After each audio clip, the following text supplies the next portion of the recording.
په قبایلی سیمه باجوړ کې ضلعي انتظامیه، باجوړ پولیس او د پولیسو اهلکارو د تحصیل سلارځي په مختلفو علاقو کې کرل شوی د اپیمو فصل طلب کړی دی. ضلعي انتظامیه مشر ډیپټي کمشنر باجوړ په خپل وینا کې ویلي دي چې په باجوړ کې چې کرل شوی څومره د اپیمو فصل دی دا به ټول ختمولی شي. دی ویل چې په سلارزو تحصیل او په برنګ تحصیل کې زمونږ کاروایانې روانې دي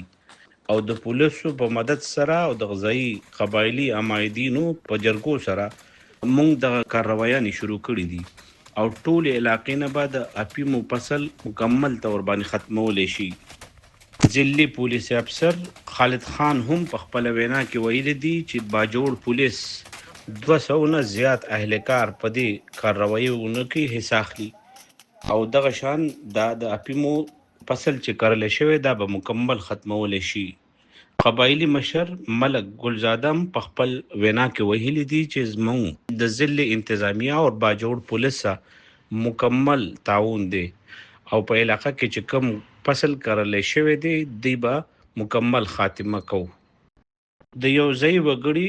ګلزمین خان وینا ده چې هغوی وایي چې موږ د اپیمو د فصل په مجبورۍ سره کرو ځکه چې په علاقه کې نه سړک شته نه د اوبو